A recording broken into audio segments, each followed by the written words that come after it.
spectator in your marriage. In Philippians chapter 2, verse 4, he says, each of you should look not only to your own interests, but also to the interests of others. You see, what's interesting, there's a big difference between an owner and a spectator. Now, say for example, you own a business, or you own your home, and say, if you're a homeowner, and then something goes wrong with your home. Right? Say like one of the plumbing goes crazy, the toilet doesn't work, something breaks. You're not going to say, well, that's not my problem. You're not going to, if you own a home, you're not going to say, well, that's of no interest to me. No, you're the owner. So you own that. And so now that interest that's a very interesting thing that you take upon that interest for yourself. Now, if you're just a spectator, as a spectator, it's only really about your interests. Not so much about the interests of others. For example, you go to watch UH football, okay? And UH football, they start losing, right? They're getting smoked. It's the third quarter. It's 52-6, and you're just like, oh man, there's no way they're going to win this game. So what do you start doing? You start leaving the stadium, don't you? Come on, you guys been there. Come on, you guys start leaving the stadium because you want to start to beat traffic out of there. Because you're a spectator. You have no interest anymore in the game. You have no interest in staying there to the very bitter end. Why? Because, well, now it's more about your interest and your convenience. And so you get up and you try to get out of the stadium because you want to beat traffic, but you realize that, 40 other thousand people have the same idea as you, and you're stuck in traffic anyway. So it's all about your interest. It's about you as a spectator. It's just you. See, but as an owner, when we own our relationship, and when Paul says, hey look, put the interests of others before your own interests, we become owners in our marriages. And now it's not just, oh, that's your problem. We don't say, oh, that's, that's up to you. You figure that out. That's your kuliana. Right? We begin to own our relationship. We begin to own our marriages. One of the things that this comes out so much is when Julie and I, we go down to Blockbuster or Netflix before, and we try to rent DVDs. And you guys know this, especially if you have two different tastes in DVDs and movie rentals. Now for me, I tend to gravitate toward crime dramas. I'm kind of a mafia movie guy. And so every time I want to rent a movie, and Julie's like, do I have to watch Robert De Niro again? Do I have to watch Al Pacino one more time? And Julie kind of drifts toward, not so much the lovey-dovey movies, but kind of more of the maybe movies with more meaning, maybe movies with a little bit more of a true story to them. And so she gravitates toward those. And so we go, and you guys know the conflict. And this is a silly example, but I'm trying to make a point here in that. But sometimes, she'll say, okay, we'll watch whatever you want to watch. And so she's putting my interest before her interest. And then sometimes I'll say, okay, we'll compromise. We'll watch, Godfather this weekend, but the next weekend we'll watch whatever is 10 Things I Hate About You, or whatever the movie is, just with Jennifer Lopez in it, or whatever. We'll make a compromise. And see, sometimes in our marriages, we got to do that. We got to say, no, it's not so much about my interests, but I'm going to be interested in what your interest. And sometimes that just comes down to just showing some enthusiasm. Sometimes it's just kind of showing some interest. Look, you guys do that with your kids. Your kids bring home the funkiest artwork from school, right? They bring home this picture, stick man, cock-eyed, colors all over the place, nothing in the lines and all that kind of thing. And then they show it to you and they're like, look daddy, what do? You don't look at it and say, ooh, man, that's ugly. You didn't get any artist genes in you. You don't do that, right? You look at that picture, man, you're just like, oh, that's fantastic. Oh, I love it. I love how you gave the guy, orange skin and, pink hair. Oh, it's so great. I'm going to put it up on my wall so I can stare at it 8 hours a day, right? That's what we do with our kids' artwork, right? We put interest in it. We own it. But how much more should we even do that with our spouses and show some enthusiasm, show some interest?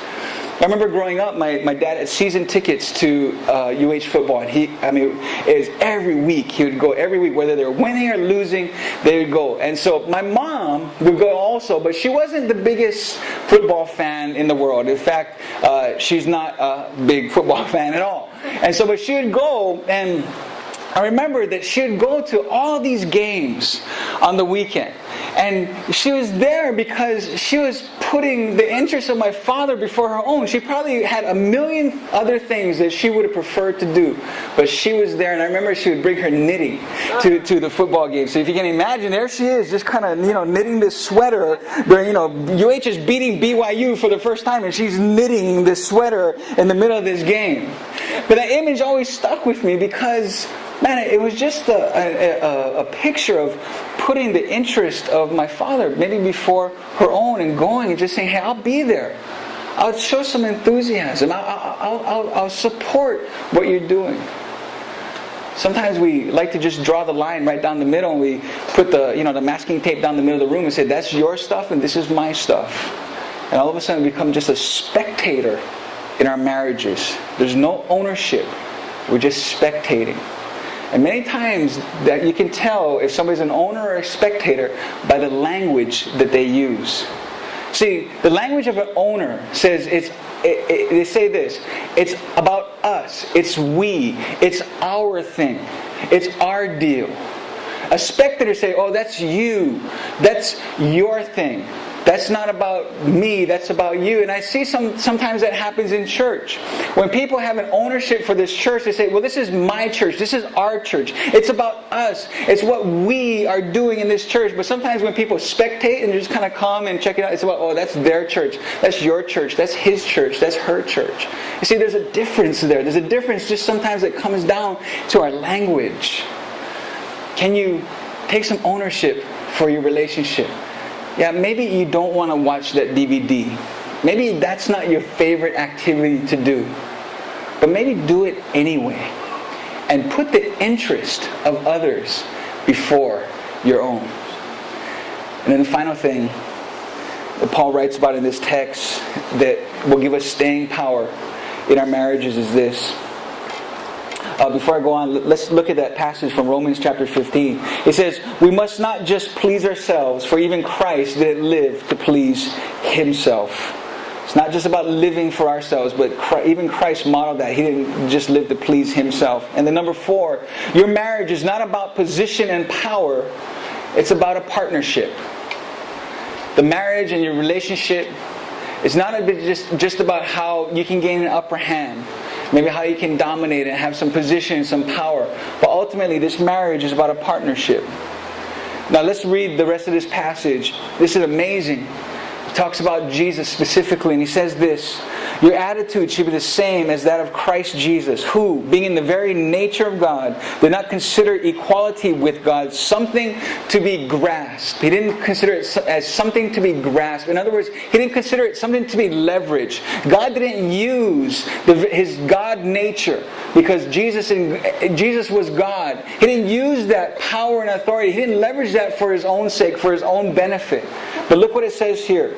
It wasn't something to be grasped, but made himself nothing, taking the very nature of a servant, being made in human likeness. And being found in appearance as a man, he humbled himself and became obedient to death, even death on a cross. See, when Jesus came, he didn't come to lord it over people.